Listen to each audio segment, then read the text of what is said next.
തുറന്നു പറയുന്നവരും വെട്ടിനുറുക്കി പാർട്ടി വളർത്തുകയാണ് ഇവരുടെ ലക്ഷ്യം. അത് വെറും ഒരു വ്യാമോഹം മാത്രം.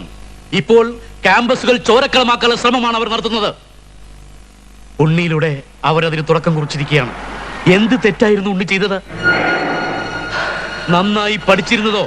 കൂട്ടുകാരെ മുഴുവൻ സ്വന്തം സഹോദരങ്ങളെ പോലെ സ്നേഹിച്ചിരുന്നതോ? കോളേജിന്റെ വാഗ്ദാനമായി വളർന്നു വന്നതോ? പാവം കുട്ടി, ചോരയിൽ കുളിച്ചു കിടന്ന അവന്റെ ആ നിഷ്കളങ്കമായ മുഖമാണ് ഇപ്പോഴെന്റെ മനസ്സിൽ. അതോർക്കുമ്പോൾ എന്റെ വാക്കുകൾ പതറുന്നു, ശബ്ദം ഇടറുന്നു, ശരീരം തളരുന്നു.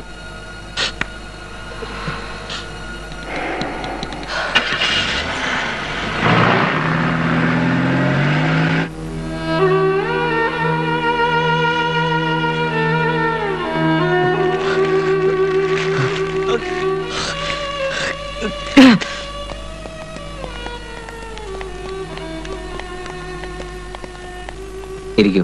ഇരിക്കാനല്ല, ഞങ്ങൾ ചിലത് അറിയാൻ വന്നതാണ്, ചിലത് ചോദിക്കാനും. ചോദിച്ചോളൂ. ഞങ്ങൾക്ക് അറിയേണ്ടത് ഉണ്ണിയെ നിങ്ങൾ എന്തിനാ കൊന്നതെന്നാ. ഉണ്ണി എന്ത് ചെയ്തിട്ടാ നിങ്ങൾ അവനെ?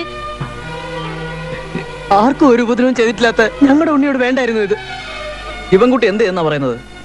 പ്രശ്നങ്ങളുടെ സത്യാവസ്ഥ മനസ്സിലാക്കാൻ സംസാരിക്കരുത്. സത്യാവസ്ഥ എന്താണെന്ന് ഞങ്ങൾക്ക് അറിയാം. ഉണ്ണിയുടെ നേതൃത്വത്തിൽ ഞങ്ങൾ കോളേജ് ക്യാമ്പസിൽ ഒരു രാഷ്ട്രീയ വിരുദ്ധ മുന്നണി ഉണ്ടാക്കിയപ്പോ അതിനെ ആദ്യം എതിർത്തത് നിങ്ങളുടെ പാർട്ടിയായിരുന്നു. കുറ്റബോധം കൊണ്ട് നാക്കിറങ്ങി പോവാൻ മാത്രം മൃദുലമൊന്നും അല്ലല്ലോ നിങ്ങളുടെയൊക്കെ മനസ്സ് ഹൃദയവും. അർത്ഥോ അവന്റെ മനസ്സ് കത്തി ആളുമ്പോഴാ നിന്റെയൊക്കെ ഒടുക്കത്തൊരു വിചാരണ. ഒന്നിറങ്ങി പോകുന്നുണ്ടോ? ഞങ്ങൾ ഇറങ്ങി പോയേക്കാം, പക്ഷെ നിങ്ങളൊന്ന് ഓർക്കുന്നത് നന്ന്. ഉണ്ണി ഇല്ല എന്ന് വെച്ച് അവൻ ഉണ്ടാക്കി വെച്ച ആന്റി പൊളിറ്റിക്കൽ സ്റ്റുഡൻസ് ഓർഗനൈസേഷൻ ഇല്ലാതാവുമെന്ന് ആരും കരുതണ്ട. ക്യാമ്പസുകളിൽ നിന്ന് ക്യാമ്പസുകളിലേക്ക് ഞങ്ങൾ അതിനെ വളർത്തും. നമുക്ക് കാണാം.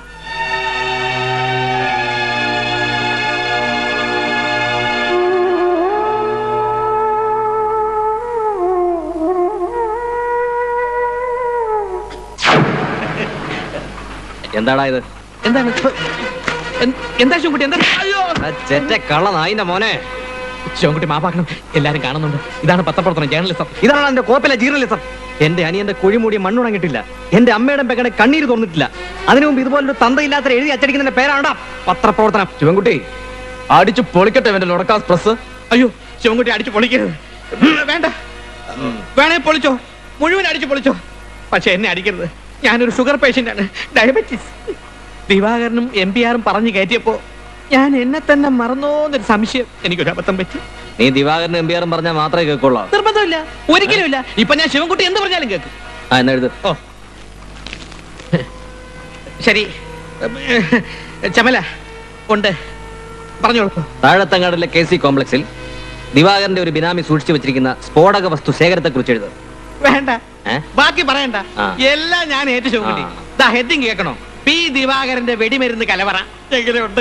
എന്ത് കോപ്പായാലും പ്രിന്റിങ്ങിന് കേട്ടടാ. മാറ്റ്, ഇത് കേറ്റ്.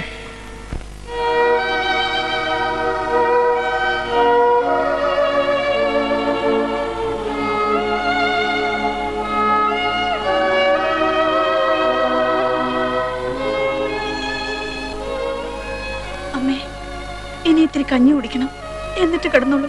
കഞ്ഞി കുടിക്കാൻ എന്റെ മോൻ വരുവോ? ഉണ്ണി അവൻ വന്നാലേ എനിക്ക് ഒരു തുള്ളി വെള്ളം ഇറങ്ങും. അമ്മേ,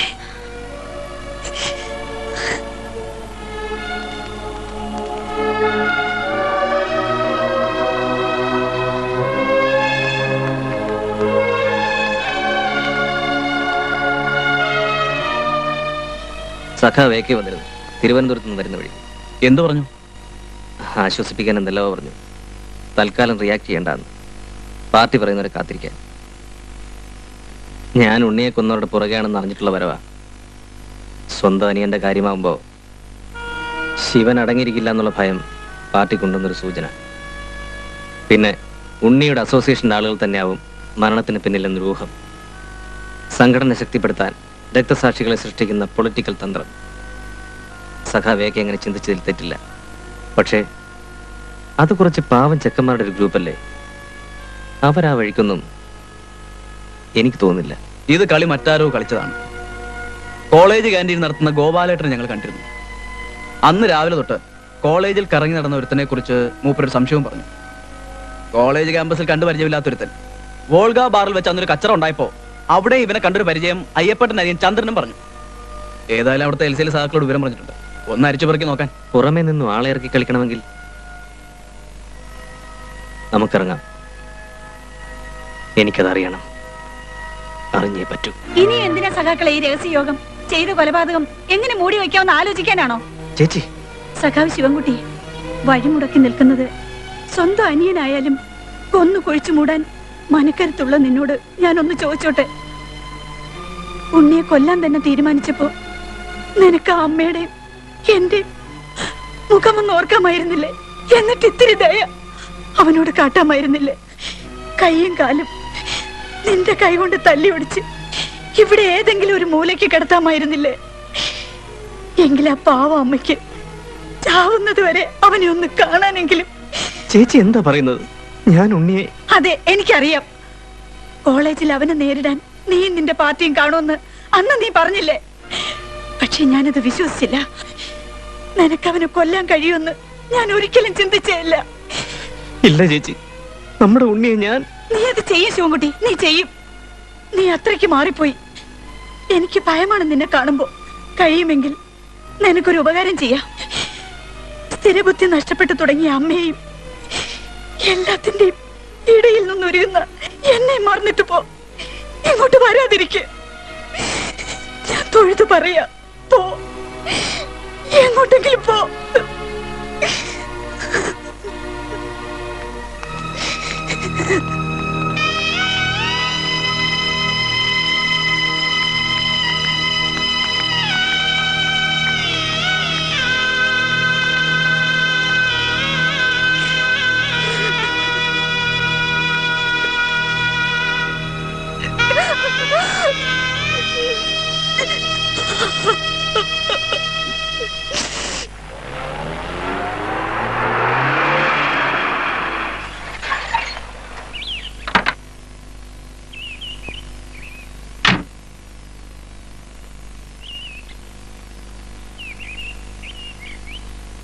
എന്താ ശിവേട്ടാ, ഫോണിലൂടെ എനിക്കൊന്നും വ്യക്തമായില്ല. നീ ഓഫീസ് ടൈമിൽ ഇറങ്ങി വരേണ്ട കാര്യമൊന്നുമില്ലായിരുന്നു. ഇന്നലെ ഞാൻ വീട്ടിൽ നിന്ന് ഇറങ്ങിയപ്പോൾ മുതൽ നിന്നെ കാണാൻ ആഗ്രഹിച്ചതാ. ആരോടെങ്കിലും, അതും പറഞ്ഞാൽ മനസ്സിലാവുന്ന ആരോടെങ്കിലും. എന്നെ മനസ്സിലാക്കുന്ന ഈ ഭൂമിയിലിപ്പോ അങ്ങനെ ഒരാളായിട്ട് നീയേ ഉള്ളൂ. ശിവേട്ടൻ ഇങ്ങനെ നെർവസ് ആയാലോ? എടോ, ശിവൻകുട്ടി രാഷ്ട്രീയ പ്രവർത്തനം കൊണ്ട് നടക്കുന്നതിനിടയിൽ വീട് മറന്നിട്ടുണ്ടാവാം. സ്നേഹം തന്നവർക്കൊന്നും തിരിച്ചു കൊടുത്തിട്ടില്ല, കഴിഞ്ഞിട്ടില്ല. പക്ഷെ എന്റെ അനിയനെ, എന്റെ ഉണ്ണിയെ ഞാൻ കൊന്നു എന്ന് എന്റെ ചേച്ചി തന്നെ പറഞ്ഞപ്പോ ഞാനൊരു രാഷ്ട്രീയക്കാരൻ മാത്രമല്ല, ഒരു മനുഷ്യൻ കൂടെയാണ് അനി. ആരോ വൃത്തികെട്ട രാഷ്ട്രീയ പകപോക്കൽ നടത്തിയിട്ടുണ്ട്. അതാരായാലും ശിവൻകുട്ടി വിടില്ല. കരിവള്ളൂർ തറവാടിന് രക്തസാക്ഷികളെ മാത്രമല്ല, കൊലപാതകയെ കൂടി സൃഷ്ടിക്കും എല്ലാരും ചേർന്ന്. ശിവേട്ടാ, നമുക്ക് വീട്ടിലേക്ക് പോവാം. വരൂ.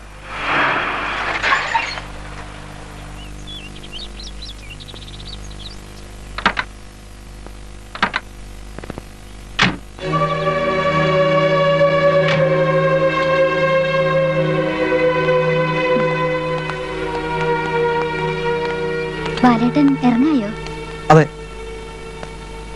എന്താ സഖാവേ, ഒന്ന് കാണാൻ കൂടി കിട്ടുന്നില്ലല്ലോ. ഇവിടെ മറ്റു ജില്ലം ജീവിച്ചിരിപ്പുണ്ട്. അതിന് നിനക്ക് സന്ദർശകരുടെ കുറവൊന്നുമില്ലല്ലോ. നീ ബാലിനെ ഉദ്ദേശിച്ചാണോ? നിനക്കത് ഇനിയും വിടാറായില്ലേ ശിവ? വിടാൻ ഞാൻ എന്തുദ്ദേശിച്ചാൽ നിനക്കൊക്കെ... വേണ്ടേട്ടാ, അല്ലെങ്കിലും ശിവേട്ടൻ ഇന്ന് വളരെ അപ്സെറ്റ് ആണ്.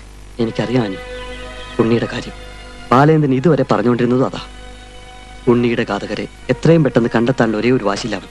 ഉണ്ണിയുടെ മരണത്തിൽ അവന് വേറെ ദുഃഖമുണ്ട്. വേണ്ട, എന്റെ അനിയന്റെ മരണത്തിൽ ദുഃഖിക്കാൻ മാത്രം അവൻ എന്ത് ബന്ധമുള്ളത്? എന്റെ അച്ഛനെ കൊന്ന പശ്ചാത്താപമോ? എനിക്ക് മനസ്സിലാവുന്നില്ല നിങ്ങൾ എന്തൊക്കെയാ പറഞ്ഞു വരുന്നതെന്ന്. ശിവ, നീ ഇപ്പോഴും ബാലിനെ വല്ലാതെ തെറ്റിദ്ധരിക്കുന്നു. എന്റേത് ശരിയായ ധാരണ തന്നെയാണ്. ആർക്കും നിന്നെ പറഞ്ഞ് തിരുത്താനാവില്ല.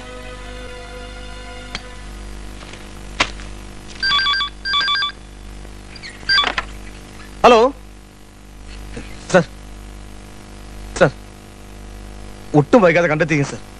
സർ, ഫോഴ്സ് മുഴുവൻ അലേർട്ടാണ് സർ.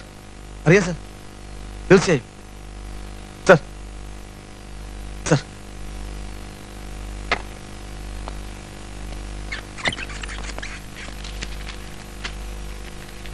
CM ഉണ്ണിയെ കൊലപ്പെടുത്തിയവരെ എത്രയും പെട്ടെന്ന് കണ്ടെത്തണമെന്ന്. പുസ്തക പത്രക്കാരും പ്രതിപക്ഷവും ശിവൻകുട്ടിക്കും പാർട്ടിക്കുമെതിരെ ഇതൊരു ആയുധമാക്കി കൊലവിളി തുടങ്ങിയിരിക്കുക. പാർട്ടിക്ക് അത് ക്ഷീണമാണ്. പാർട്ടിയുടെ ക്ഷീണത്തെ കുറിച്ച് പറയുന്നവർ മറന്നു പോകുന്നുണ്ട് സർ. പ്രശ്നങ്ങൾക്കിടയിൽ കിടന്ന് ശ്വാസം മുട്ടിച്ചാകുന്ന കാക്കി കുപ്പായക്കാരെ. സത്യമാണോ ജെയിംസ്? ഇവരെക്കാൾ തിരക്കുണ്ട് എനിക്ക് അവനെ കണ്ടെത്താൻ. ഡിപ്പാർട്ട്മെന്റിനോടും പാർട്ടിയോടുള്ള കമ്മിറ്റ്മെന്റിനേക്കാൾ വലുത് ആ കുടുംബത്തോടുള്ള കടപ്പാടാ. ആ വീട്ടില് ഉണ്ണിയുടെ ഏട്ടന്റെ സ്ഥാനമായിരുന്നു എനിക്ക്. ഏതു മാളത്തിൽ പോയി ഒളിച്ചാലും പുകച്ച് പുറത്തു ചാടിക്കുന്നവനെ. ഉണ്ണിയുടെ ഘാതകനെ കുറിച്ച് കമ്പ്യൂട്ടർ അനാലിസിസ് വിങ്ങിൽ നിന്നും കൊടുത്തയച്ച റിപ്പോർട്ടാണിത്.